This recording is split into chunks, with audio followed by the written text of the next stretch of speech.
You know this story, I think, but maybe you don't know the full story. But it was one of my funny drunk nights because it ended up being I am essentially publicly humiliating myself. But whenever we were in high school, me and John Maddox, whenever he was training me how to do fighting, and we both joined the MMA gym together, he was like, they essentially booked us to fight each other. Because our coach was like, you guys are ready. Like, they always do that, like, after a week of training. Yeah. And I'm like, maybe him, like, not me. And they're like, no, you're going to fight him. And I'm like, what? Like, yeah, we don't have enough fights on this card. They're fighting another gym. Yeah. So you guys are going to fight each other. And I was like, what? And John was like, dude, we'll you're good. Like, I'll train you. This is not going to be good. And he was like a Golden Glove boxer. If he wasn't Golden Glove, he was something pretty good.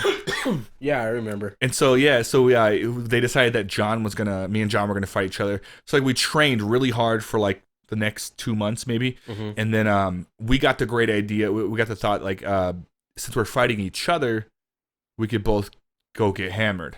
Because we were, like, in the party modes. We were, like, 17, I think. Yeah. Maybe 18. 18, I think so. But yeah, maybe we're still in high school for sure. And so, like, he was like, all right, let's go like this party. And so, like, I was dating a girl at the time. That's how the night started. We went to, like, one of her friends' parties. We hung out. We ended up going to a different party because everyone party hopped in high school. Party hopping. And at one point, me and John were so drunk that he walked out to the street and he was like, I don't give a fuck, man.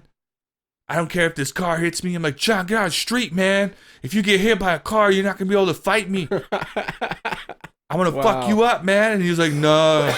Like, and I'm like, dude, get out of the road. That's why you should get out of the street. So I can fuck you up tomorrow at our fight. Yeah. And then, so, like, we got pretty hammered and then I blacked out.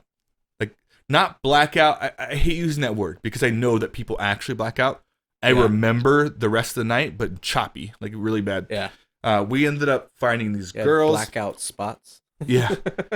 We ended up finding these girls, or was the girl I was dating at the time, and then he met some other girl, and things got crazy. You know what I mean? The girl that I was with was like all like excited about it. Anyways, so pretty much we wake up the next morning, right? Let's just call it like we don't know what happened. So we wake up, our fight starts like at 5, and it's like 3:30, and we woke up at the Grove. Wow. And we're like, what? And I woke up in a room at the Grove by myself with the door closed, but nobody was in bed with me. And I was like, what the heck, man? Like, what's going on? I looked at my phone and I realized what time it was. I was like, oh shit, like I gotta find John. We have a fight. So I bust out of this room in the Grove, and in the living room is John, and he's in bed with some person in not bed and in couch, I guess. And they had blankets. Pull out bed? And I go, John. And he wakes up. And I'm like, dude, we got to get out of here. He's like, what? I'm like, yeah, we got to get out of here, dude. And so he gets up. And I'm like, dude, we have our fight like in an hour and a half. We have to drive all the way to DA. We don't have any of our fight gear. Like, so we went. And he's like, dude, what the hell happened? We're still not even hungover. I think we're still kind of drunk. Yeah. And I'm like, what the fuck, dude? And then he was like, dude, let's go. We got there so late that we didn't get to pick our music. Their intro music, we missed that part of it. We got there, our coach is like, where were you guys? And we're like, sorry, trying to like hide the alcohol in our breath and stuff. And we weren't the first fights, but we were like around middle of the card. All the younger kids went first, and then like the people that had never fought before, which is probably where I belonged since I hadn't fought before.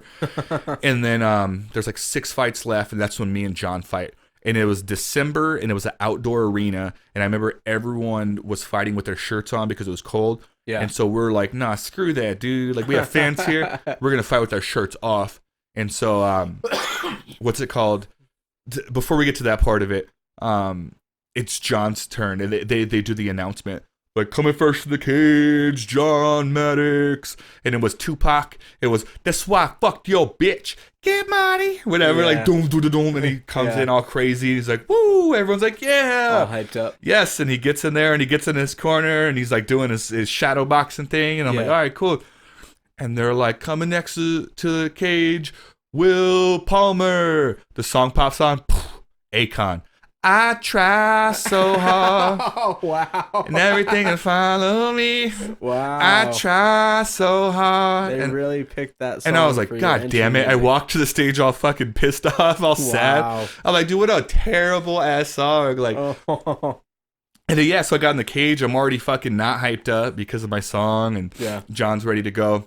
And they do the pre-fight rules they tell you about. We go back to our corners.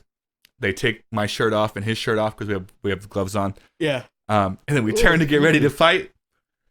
And John has hickeys all over his body from the. God. Oh, God. And then so I started laughing, and the crowd's laughing. And I was like, oh, shit, John. And then he's looking at me. He's like, oh, shit, Will. And I have hickeys all over my body. Wow. You guys are like Hickey brothers. So everyone's looking at us like, did they give each other hickeys? Even our team was like, dude, that's why they were late, man. These two were like were probably fucking hooking up with each other. And it was so funny, man. I was all embarrassed. I'm like, why do we take our shirts off, bro? It's so cold out here. So like idiots, we're fighting late, hungover, full of hickeys, dude. Mm-hmm. And I think it was like the last round. He ended up getting me in a body triangle from the bottom. He got me in a body triangle, and I remember I was trying to get wrist control, and then he squeezed his legs. He had really like lanky legs, so he got a really good squeeze like right on my diaphragm. Yeah. And all I felt was like beer and Cheez-Its and all. Cheez-Its. I was like, oh, and I was about to throw up onto him because he's below me, and I tapped out and he beat me. That's how I lost to John. Wow. Did you ever throw up through your Cheez-Its and beer? I never threw up. They definitely thought that we hooked up. I'm sure all the fans were like, oh my God. And it was the funny thing is, I think everyone fought without their shirt for the rest of the fights. Like none of them had hickeys, but I think we're the pioneers of like let's rock these high school bodies that were not very good and full of hickeys. And full of hickeys. Wow. But that was one of my probably drank too much. I definitely took it serious after that, and I had some good wins. But yeah, I'll never forget that night. I'm sure he won't either. I hope he doesn't listen to the podcast. I actually hope he does, because I'll probably find joy in that story. I haven't talked to that guy in forever, man. But he's married now. I haven't seen him in years. I'm on my Facebook. I know he's married. I know he has a kid. He's one of those friends that, like, if he was ever in town, I know he'd hit me up. But he's doing things, man. He went to West Point. He's doing his own thing. thing. He's in the Army, I would assume now. But